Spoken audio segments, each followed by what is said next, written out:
I've never really told my story to anybody or written it down. My wife knew. A couple books I did interviews for and helped with some chapters, but I never really sat in front of people and told my story. And I think what got me to do it was I came to the one prior and listened to my friend Bill Cunningham and a few other people give theirs, and I thought, okay, I need to do this. Veteran stories should be told and archived for futures.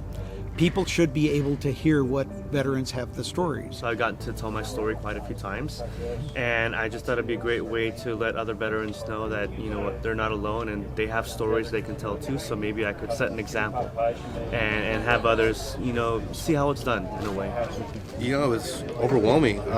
It was just amazing to look out in the crowd. It looked like every seat was full. There was people I saw wiping away tears. I mean, there was laughing. It was just completely overwhelming. You know, I was actually a little emotional while I was giving my story, which I wasn't expecting.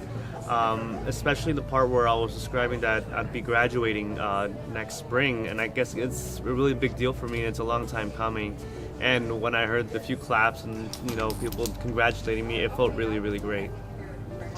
I teach business and medical billing at UEI College and happen to be a full-time college student myself at Cal State Fullerton.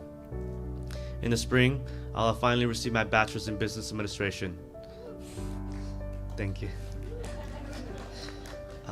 Sometimes being a college student at 34 can be a bit frustrating, but I'm making the most of it. Taking coding and database classes have been a challenge in itself, even more so when your classmates have been coding since they were kids.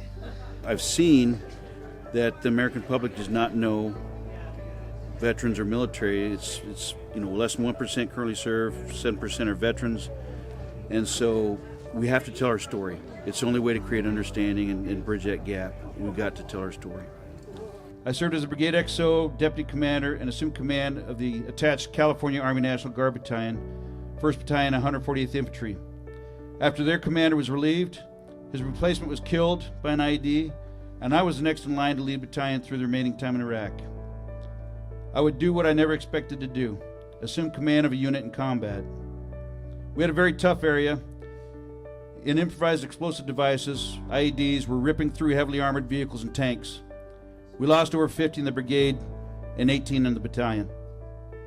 I didn't realize I had PTSD until like 8-9 years after the military. So, you know, one of the things that really helped overcome it is being able to recognize that, you know, there's things going on.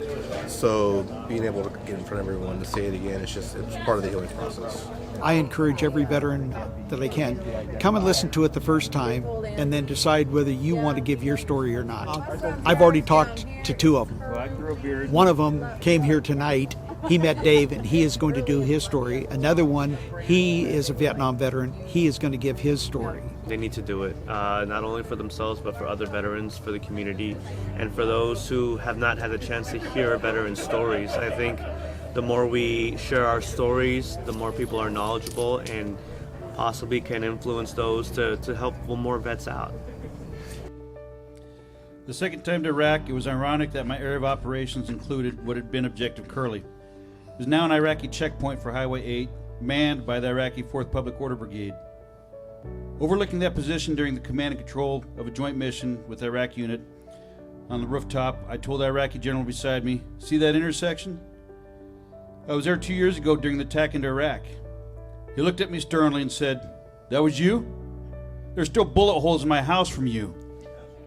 I waited for a tense moment, expecting to be thrown off the roof, and then he erupted into a deep belly laugh. Ha ha ha! War does have a sense of humor. We redeployed almost exactly a year since I left home from Kuwait and Iraq. My wife and 2 boys welcomed me with open arms on the parade field at Fort Stewart, Georgia. I'd never had such a rush of love and thankfulness at being allowed to come home to my family while others had not.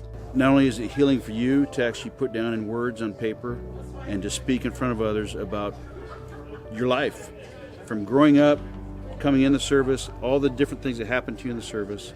And I had the fortunate time to try to condense 30 years into this, and then, you know, what it was like transitioning afterwards, and then the message to the public. And it's a perfect, you know, an hour and a half, perfect time to give a great message.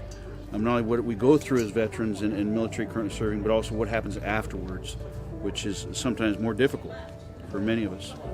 Unloading wounded service members from buses and getting them into the ER, ICU, or ICW was an experience I'll never forget.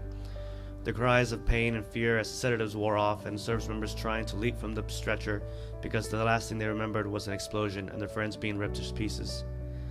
I tried to pin them down without hurting them and explain to them who I was, where they were.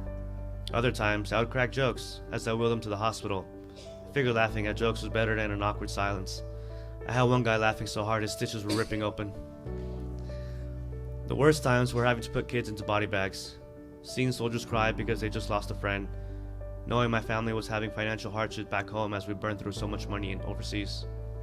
And hearing it from someone that went through what they went through, I think it provides tremendous value. It's beautiful. It's amazing. So thank you so much. I really appreciate it. It was a great surprise how it turned out. And 2 rehearsals before this was perfect. And to be able to sit here, the audience is great. Provided full support with food, drinks, and made it comfortable for everybody. And I think no better place to do it than Heroes Hall. It's a great opportunity for everybody to come out and see everything here, and then hear great stories from our veterans. Some of us don't like talking about our experiences of war and the military.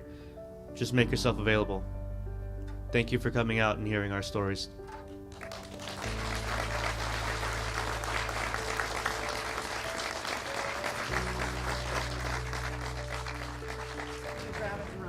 If you aren't funding it, you are missing one of the greatest opportunities in the history of the nation, because again, veteran stories need to be told, and you get a chance to fund it. You're not only helping veterans, but you're helping society as a whole.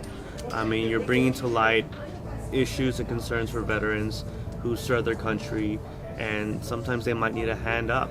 So give us a shot, let others hear our stories, and give back to your country by doing this.